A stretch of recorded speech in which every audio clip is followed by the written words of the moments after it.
Hello friends, इल्युमिनेटिंग with शिल्पाजमध्ये तुमचं मनपूर्वक स्वागत. आज आपण न्यूमरॉलॉजीमधील एक अतिशय लोकप्रिय आणि रंजक विषय समजून घेणार आहोत. लोशू ग्रिड.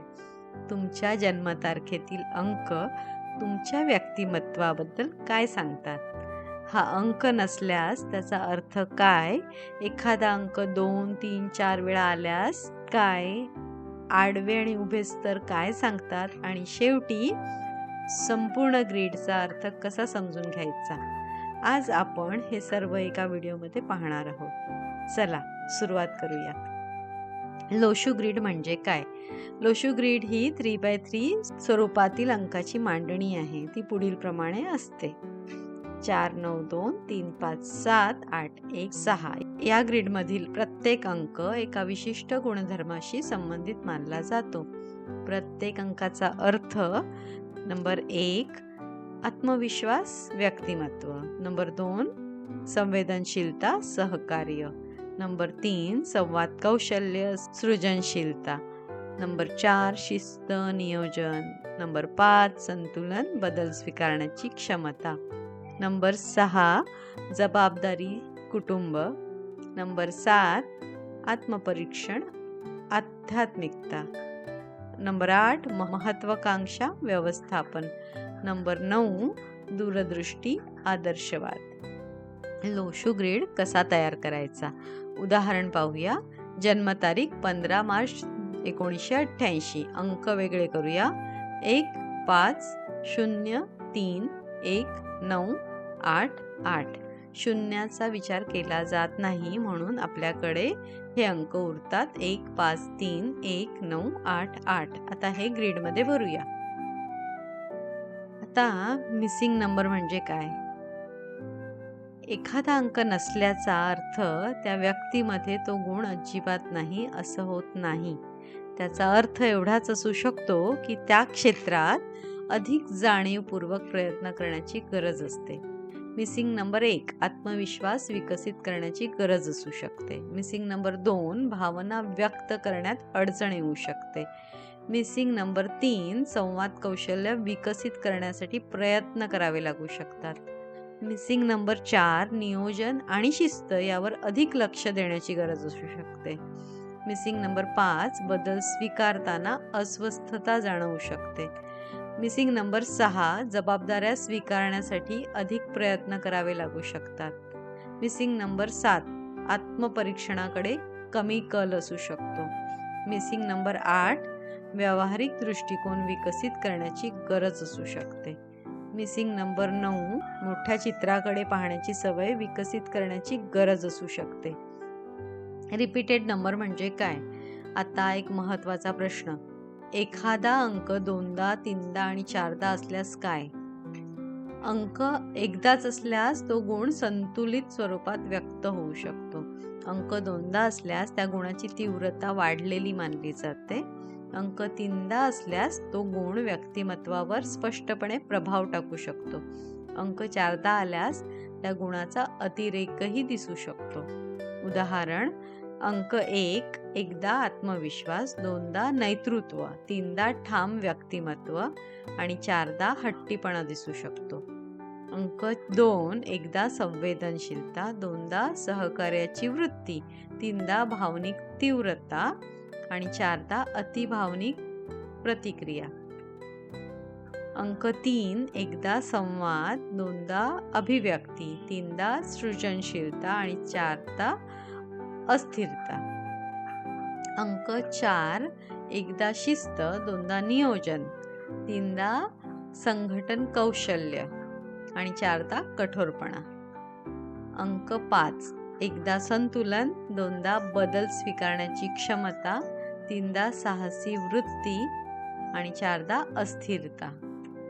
अंक 6 एकदा जबाबदारी, 2दा कुटुंब केंद्रीय स्वभाव, 3दा सेवाभाव, 4दा अतिजबाबदारी.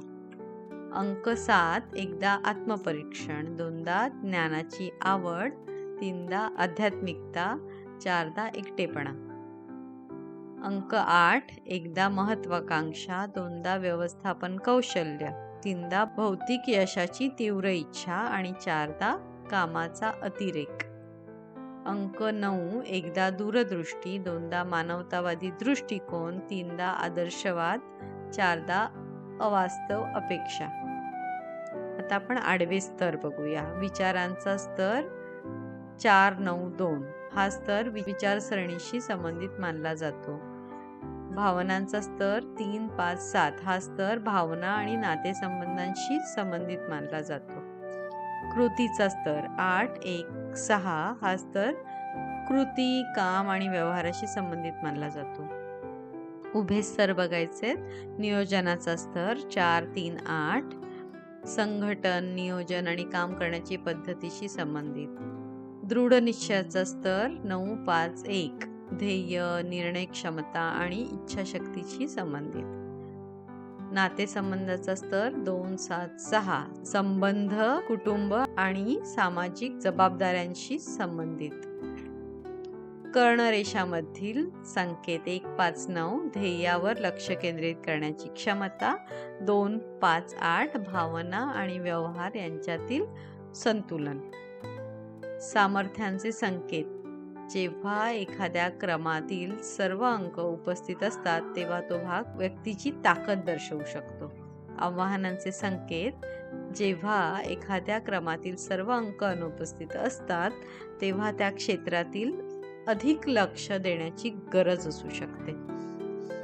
संपूर्ण ग्रीडचा अर्थ कसा समजून घ्यायचा ही सर्वात महत्त्वाची गोष्ट आहे. फक्त मिसिंग नंबर पाहू नका, फक्त रिपीटेड नंबर्स पाहू नका, फक्त सामर्थ्याचे संकेत पाहू नका. संपूर्ण ग्रीड एकत्रितपणे समजून घ्या. लक्षात ठेवा, न्यूमरॉलॉजी ही सेल्फ अवेअरनेससाठी वापरली जाणारी एक बिलीव्ह बेस्ड सिस्टम आहे. ती भविष्य सांगणारी पद्धत नाही. लोशू ग्रीड हे स्वतःला चांगल्या प्रकारे समजून घेण्याचं एक साधन आहे. तुमच्या मते कोणता स्तर भावनांशी संबंधित मानला जातो? ए 4, 9, 2 बी 3, 5, 7 सी 8, 1, 6 उत्तर कमेंटमध्ये नक्की लिहा. तुमच्या लोशू ग्रीडमध्ये कोणता अंक नाही आणि कोणता अंक 2दा किंवा 3दा आहे खाली कमेंटमध्ये नक्की सांगा. आज आपण लोशू ग्रीड कसा तयार करायचा, मिसिंग नंबर, रिपीटेड नंबर्स, विविध स्तर आणि संकेत यांचा अर्थ कसा समजून घ्यायचा हे पाहिलं. पण या संपूर्ण प्रवासातील सर्वात महत्त्वाची गोष्ट कोणती? तुमच्या चार्टमध्ये कोणता अंक आहे किंवा नाही यापेक्षा त्या अंकामधून मिळणारा संदेश समजून घेणं अधिक महत्त्वाचं आहे. कारण लोशू ग्रीड तुमचं भविष्य सांगत नाही, तो तुमचं व्यक्तिमत्व समजून घेण्यासाठी एक वेगळा दृष्टिकोन देतो. कदाचित तुमच्या चार्टमध्ये काही अंक नसतील, काही अंक 2 किंवा 3 वेळा आले असतील, काही स्तर अधिक मजबूत असतील, तर काही क्षेत्रांमध्ये अधिक लक्ष देण्याची गरज असेल. पण लक्षात ठेवा, कोणताही चार्ट परिपूर्ण नसतो आणि कोणतीही व्यक्ती अपूर्ण नसते. प्रत्येक व्यक्तीमध्ये काही ताकद असते आणि काही शिकण्यासारख्या गोष्टी असतात. लोशू ग्रीड आपल्याला फक्त त्याची जाणीव करून देतो. जर तुम्ही अजून तुमचा लोशू ग्रीड तयार केला नसेल तर आजच करून पहा आणि तुमच्या चार्टमध्ये तुम्हाला सर्वात जास्त आश्चर्य वाटलेली गोष्ट कोणती हे कमेंटमध्ये नक्की सांगा. तोपर्यंत स्वतःला समजून घ्या, स्वतःवर विश्वास ठेवा आणि तुमच्या आयुष्यात प्रकाश पसरवत राहा. पुन्हा भेटूया एका नवीन आणि रंजक विषयासह. थँक्यू.